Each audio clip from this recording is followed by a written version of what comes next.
By the time the House Judiciary Committee hearing ended on that Tuesday afternoon, Jim Jordan would utter one sentence he would never live down. 5 words that would haunt him across every media platform for the next 72 hours. Maybe you should study harder. What made him say it? You're going to want to hear this.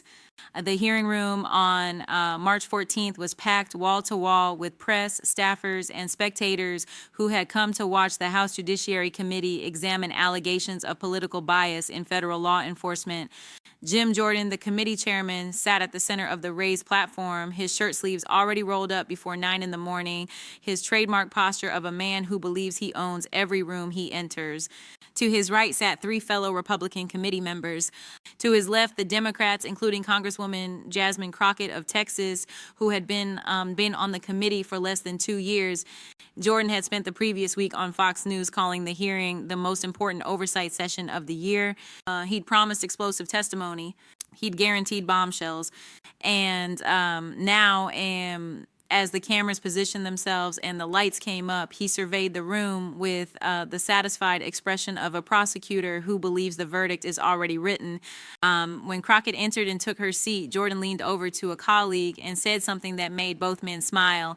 The microphones didn't catch it, but 3 journalists in the press gallery later reported the same phrase in their notes. This should be easy. Jordan Ahman opened the hearing with a 17-minute statement that was less a preamble than a prosecution. He spoke about weaponized federal agencies. He spoke about political persecution. He spoke about the 2-tier justice system that targeted conservatives while protecting liberals. His voice rose and fell with practiced rhythm. He knew where the applause lines were because he'd tested them at rallies. Twice during his opening, Republican members interrupted with supportive questions that allowed him to expand his arguments. The Democrat sat silent. Crockett took notes on a yellow legal pad, her pen moving steadily across the page, her expression neutral. When Jordan finished, he recognized the first witness, a former FBI agent who claimed he'd been removed from his position for refusing to participate in politically motivated investigations. The witness spoke for 12 minutes. Jordan asked follow-up questions for another 8. The testimony was detailed, emotional, and entirely unchallenged. Jordan had orchestrated it perfectly. When he finally opened the floor for questions from committee members, he began with his Republican colleagues. Each received 5 minutes to reinforce the narrative the witness had presented. Evidence was mentioned but not provided. Claims were made but not substantiated. The Democrats waited. 43 minutes into the hearing, Jordan recognized Congresswoman Crockett. She thanked the chairman. She thanked the witness. She adjusted the microphone and opened a plain manila folder that had been sitting closed in front of her since the hearing began. Jordan leaned back in his chair with the posture of a man preparing to endure something tedious but brief. What he didn't notice, because the camera angle from his position made it impossible to see, was that beneath the table at Crockett's station sat 3 additional identical folders, each one marked with a colored tab. Red, blue, green. Crockett's first question was delivered in a tone so calm it was almost gentle. Mr. Chairman, before I address the witness, I want to clarify something for the record. You stated in your opening that federal law enforcement has been weaponized against conservatives. You used the phrase 2-tier justice system 4 separate times. Is that an accurate summary of your position? Jordan didn't hesitate. It is, Congresswoman. And I believe the witness's testimony supports that conclusively. Now, thank you for confirming, Crockett said. She made a small check mark on her legal pad. Now, you're an attorney, Mr. Chairman. You received your Juris Doctor from Capital University Law School in 2001. Is that correct?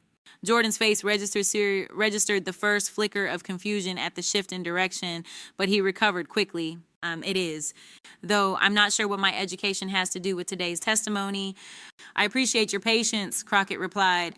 I'm simply establishing credentials since you've even spent considerable time this morning questioning the expertise of federal prosecutors and investigators. I myself graduated from Howard University School of Law in 2015, practiced civil rights law for 6 years before being elected to the Texas State Legislature, and specialized in police misconduct cases. Would you consider that relevant legal experience for evaluating claims about law enforcement bias? Jordan's smile tightened. I'm sure your background is impressive, Congresswoman, though I'd note that your time in elected office is considerably shorter than many of us on this committee. Perhaps that's why I'm not finished, Mr. Chairman. The interruption was polite but absolute. Jordan's mouth closed. Crockett's expression hadn't changed. I ask about credentials because you made an interesting choice in the witness you selected to open this hearing. Mr. Branson testified that he was removed from the FBI for refusing to participate in political investigations. He described this as retaliation for his conservative beliefs. That was powerful testimony. But I have some documents here that provide additional context. She opened the first folder. The paper inside crackled slightly in the silence as she lifted the top page and held it so the witness could see the letterhead. This is the official FBI Office of Professional Responsibility report regarding your termination, Mr. Branson. It's dated November 8th, 2022. I obtained it through a FOIA request that was fulfilled 6 days ago. According to this report, you were not terminated for refusing to participate in political investigations.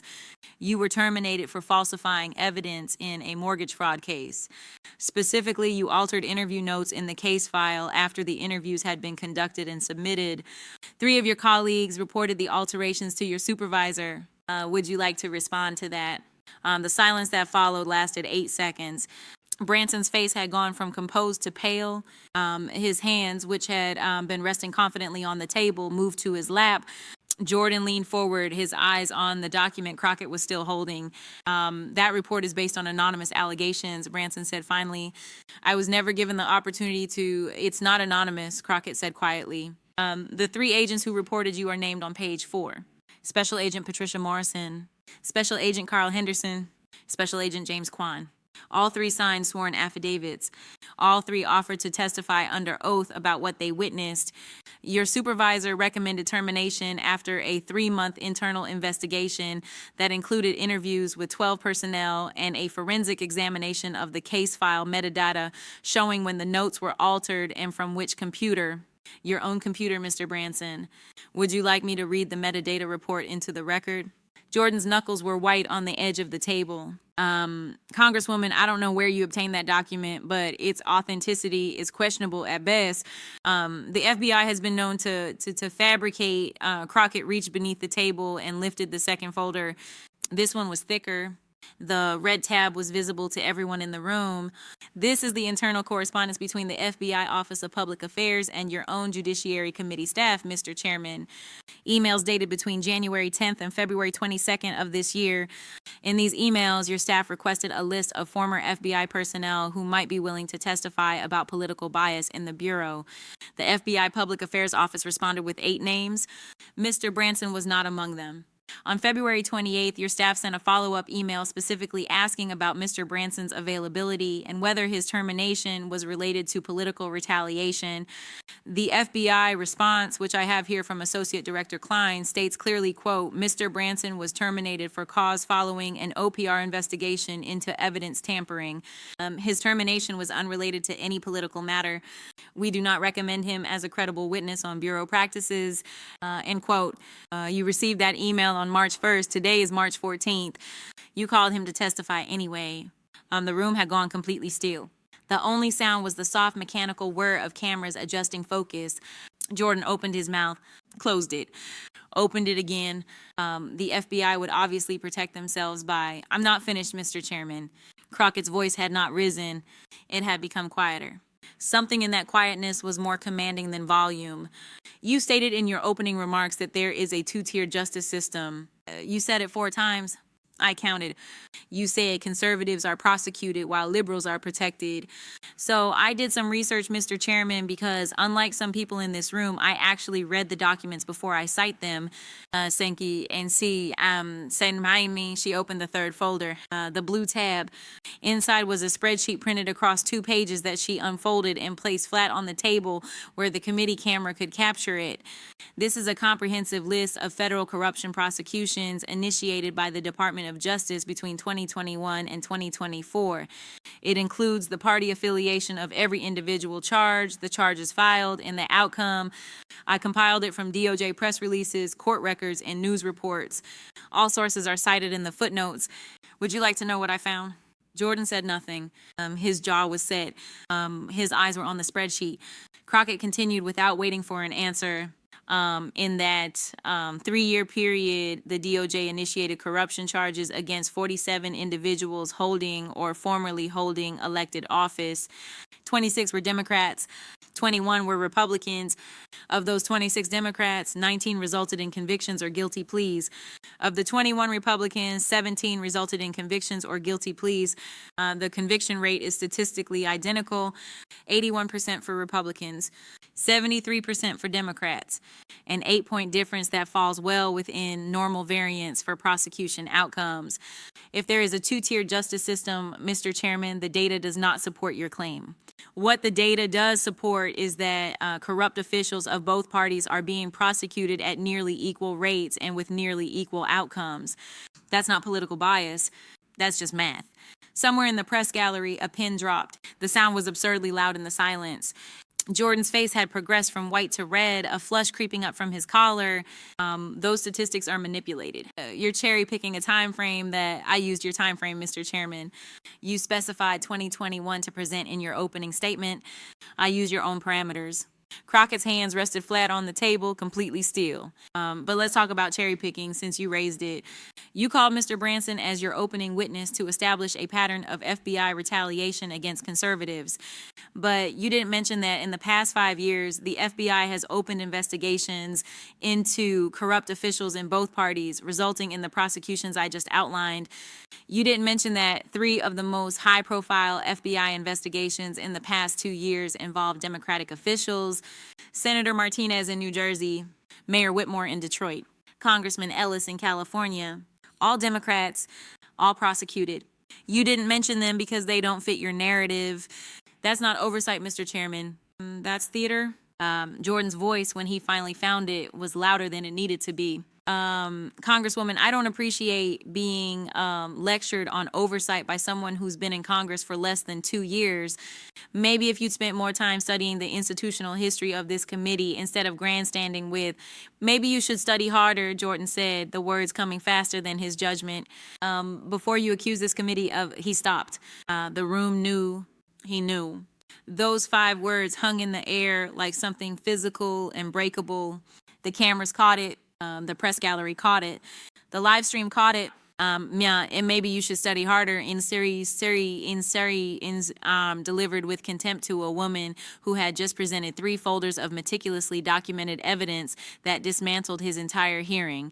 Crockett didn't move. Her expression didn't change. She let the silence stretch.